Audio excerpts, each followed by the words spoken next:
네, 초유의 버스 파업이 이제 하루 앞으로 다가왔습니다. 정부는 국비 지원 대신에 기금을 통해서 버스기사들의 임금 감소분을 지원하기로 했는데요.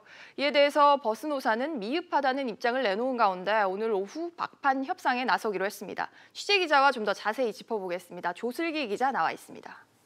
네, 조 기자. 네. 버스 파업을 이렇게 하루 앞두고 오늘 오후에 버스 노사가 이제 최종 담판을 벌이죠. 그렇습니다. 이 서울과 경기, 부산 등 이 전국 버스 9개의 노사가 오늘 막판 협상에 돌입합니다.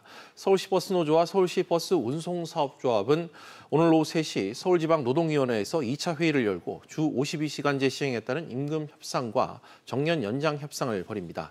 노조는 오늘 자정까지 최종 합의에 이르지 못하면 내일 새벽 4시 첫 차부터 운행을 중단할 방침입니다. 경기도 역시 버스업체 노조와 사측이 파업 전 마지막 조정 회의를 오늘 밤 10시쯤 열 예정이고요. 부산 버스노사도 오늘 조정 회의가 결렬되면 쟁행위 연장 없이 내일 새벽부터 버스 운행을 중단할 계획입니다. 앞서 대구 버스노조가 어제 저녁 광역단체 중 유일하게 임단협이 타결되면서 파업을 철회했습니다.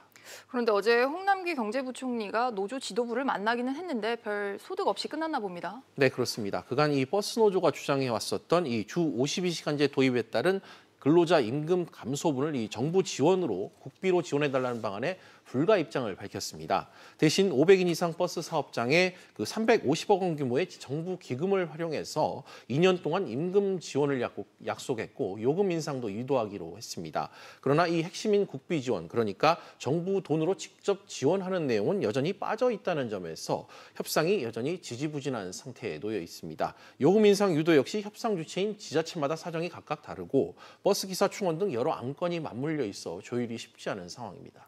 짚어주신 것처럼 정부는 국비 지원은 직접적으로 없다라고 했는데 정치권에서 내놓는 해법은 좀 다른 것 같아요. 네, 여당인 더불어민주당에서 어제 지자체가 버스업체의 운송 수입을 관리하면서 적자가 발생하면 이 재정으로 메워주는 이 버스 준공영제 카드를 꺼냈기 때문입니다. 버스 준공영제가 실시되면 이 버스 회사들이 안정적인 재정 확보를 통해서 회사 경영 개선은 물론 적자 노선에 대한 감차 방지와 또 처우 개선, 직원 처우도 개선되는 효과가 있습니다. 하지만 비용을 부담하는 주체인 지자체들의 재정은 분명 나빠질 수밖에 없습니다. 그렇군요. 그렇다면 준공영제가 시행이 되면 재정 부담은 얼마나 늘어나는 겁니까? 네, 버스 회사에 추가 투입되는 보조금만 이 조 단위에 이를 것으로 전망되고 있습니다. 사회공공연구원 조사 결과를 좀 살펴봤는데요. 준공영제를 도입한 8개 지자체에서 작년 한 해에만 1조 652억 원의 예산이 투입된 것으로 지금 화면에 나오는 것처럼 파악되고 있습니다. 결국 이 지자체가 버스 회사의 적자를 보존해주기 위해서는 이 중앙정부의 재정 지원 없이는 사실상 불가능하다 이런 뜻인데요. 버스 대란이 임박하자 이 국민 세금으로 문제를 해결하려 한다는 이 비판이 나오는 이유입니다. 네, 조 기자 잘 들었습니다.